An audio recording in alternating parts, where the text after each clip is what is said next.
Art is extremely hard. Well, at least for me.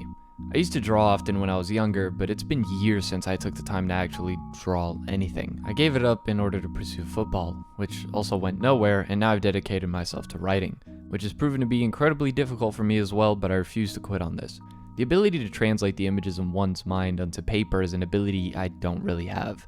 So guess what I did for the last 2-3 weeks? I took a professional art course. Correction, I took 2 art courses which went over the fundamentals of stylized character art and drawing and coloring anime-style characters, looking for some sort of information that will make this whole art thing make some more sense. Interestingly enough, some manga even go into the art process, the most popular of which being Blue Period, dealing with growth as an artist, talent, and other things, and then there's Bakuman, which actually gets into the process of making a manga. But for this video, I'll be going over the main things that I learned that really stuck with me, and the answer I found in the end to making art quote-unquote easier. Over 40 hours total of classes and knowledge, I was interested in this with the intention to learn some of the fundamentals of art, to better appreciate the amount of different things that go into it. There's actually a course now on drawing monochromatic characters using line art, but if you're wondering where I took these courses, it's on colosso.us, the link will be in the description below. The introduction to one of the courses went over the idea of what drawing is and the point of illustration, using your imagination to draw as intended, conceptualizing what you want to draw, and then minimizing the differences that are in your mind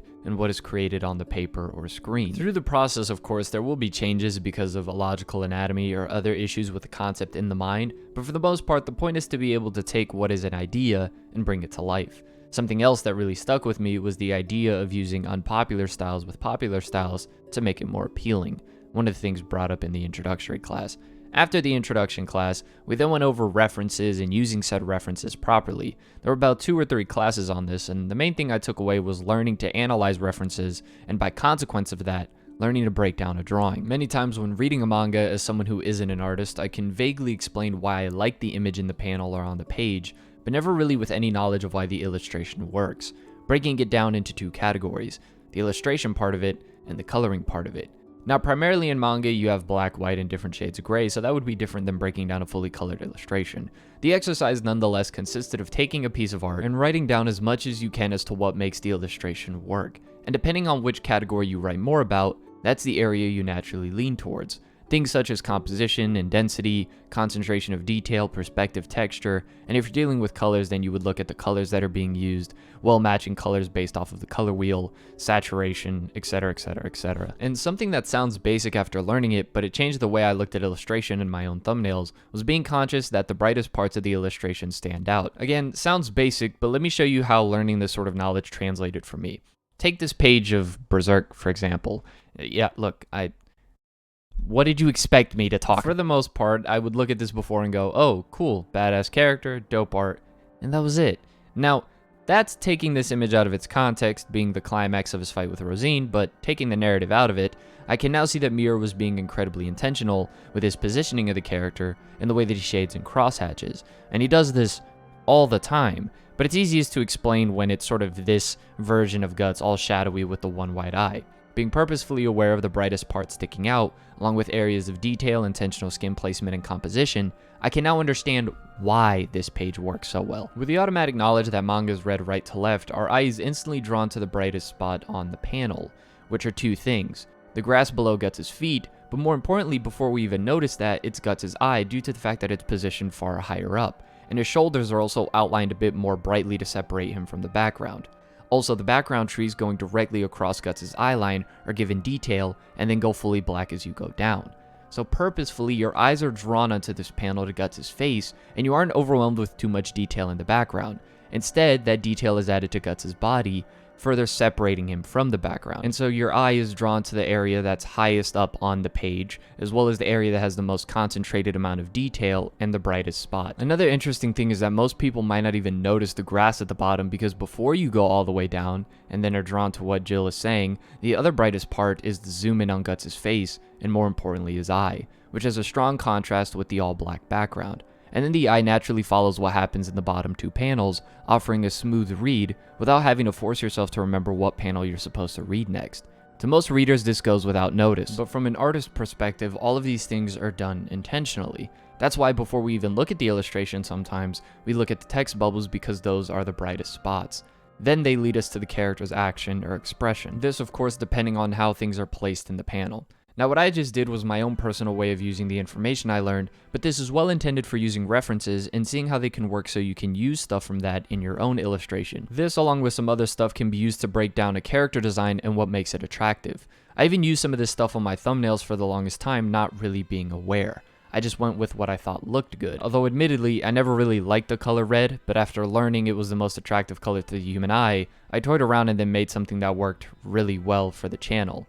And people have been ripping off your boy's thumbnails since. The first course went through a lot of other things afterwards, and I felt like I'd gone through a college lecture, honestly, but the teacher did an amazing job, I feel like, of explaining these concepts effectively, breaking down the terms I wasn't familiar with at all, and then proceeding to build off those basics. One way he did this was when getting into anatomy and the ratios of the body, which admittedly is something that requires a lot of study and practice, but fundamentals are meant to be practiced. Another thing that really stuck with me on top of things was using hair and clothes for a character's personality, and then the character's silhouette. This completely changed the way I looked at characters and what makes their design recognizable, what allows it to stand out against the generic. A test, if you will. For example, take character A and character B. Now granted, if you know both series you can guess who each is, but one should be easier than the other. The popularity of a character affects this sort of thing, of course, but some of the most iconic characters can be told by just their silhouette. Looking at the shapes that are used on places such as the shoulder, hair, and other parts of the body, along with the primary shapes that are in their clothing. So instead of adding a bunch of details to a character, which end up looking like an overwhelming mess, go for a design that can stick out, even if it's nothing but their shadow. Another part of character design being intentional are the colors, and how that translates into showing a character's personality sometimes. Yellow is the color of cowardice, and so it would be appropriate Zenitsu has that as his primary color, along with him being a lightning user. That's two birds, one stone. This first course really did change the way that I looked at art and illustration as a whole, and just how intentional certain things are. Now, the second course went into many things as well that changed my mindset, but there were some technical stuff that really stuck out to me, and the one concept that sounds easy but is a giant game changer is perspective. The basics that lead into this are the concepts of space, which is the most basic essential. Space is expressed in perspective, then there's form, which equates to 3D objects, and light, which equates to color and contrast. Perspective itself, like drawing and really any form of art, is an illusion, a natural phenomenon that is more than just an artificial concept. There's two main principles that we went over with perspective. Objects look smaller the farther they are away, simple enough, and parallel lines intersect at a point. Sorry, I got PTSD from being in geometry class. But one can measure perspective using a regular hexahedron, which is fancy term for a cube. And so drawing takes place in this illusory 3D place on a 2D surface. The way the cube is altered and moves changes the perspective in which we see the drawing. Knowing how to draw using perspective changes a flat drawing to one that moves and breathes on the page. And all the artist is doing is capturing it in one single moment. And when it comes to this, along with things such as anatomy, these are fundamentals that are then built off of to create stylization and uniqueness. Something that was said in the class that really stuck out with me was fundamentals can be seen as the grammar that allows a smooth conversation between the artist and the one seeing the art. Now, I'm not going fully in depth with all that was taught in the classes since that would defeat the purpose of trying out the course for yourself. But at this point, with all the things regarding lighting, anatomy, personality through clothing and color, silhouette, using references, perspective, it all started to sound overwhelming, and this is, again, only some of the things that I took for this video. If before I looked at an illustration, be it a character illustration, concept art, or a manga page and thought it was impressive, now I'm speechless when I see an artist effortlessly create something, knowing so many hours have gone into getting better and better at these fundamentals, and all of the things I took for granted were intentionally done. So after seeing these concepts and learning about fundamentals of certain aspects of art, what was the key? What was it about art now that makes it so challenging versus when I was in high school participating in art competitions? And after taking some time to think about the courses I had taken, I then took a step back so everything that was so overwhelming to me could relax a little bit. I then thought about some conversations I had with artists who were friends of mine, and as someone who can't draw anymore, someone who, after learning so much about it, it all seemed, again, overwhelming. What was the answer? The answer was practice. If you remember, I said it earlier in the video. Throughout the classes, the teachers kept encouraging that on top of learning these concepts that we practice. Fundamentals, just like in sports, need to be practiced and then built off of. All of the amazing illustrations you see ever are done by people who have put an ungodly amount of hours into practicing, be it anatomy, perspective, shading, and the list goes on and on. Often I hear people call artists talented, and while yes, some might have natural inclinations, that will go nowhere near as far as people who simply spend time practicing. The reason I became worse at things was because I stopped practicing and investing time into learning how to do more things that I would then need to practice. You'll never be satisfied, and it's a constant struggle when you strive for improvement, but at least you'll be improving. So after all of these different concepts and all of these different things that once seemed overwhelming, it dawned on me that yes, art is hard, but with practice, it doesn't have to be as hard.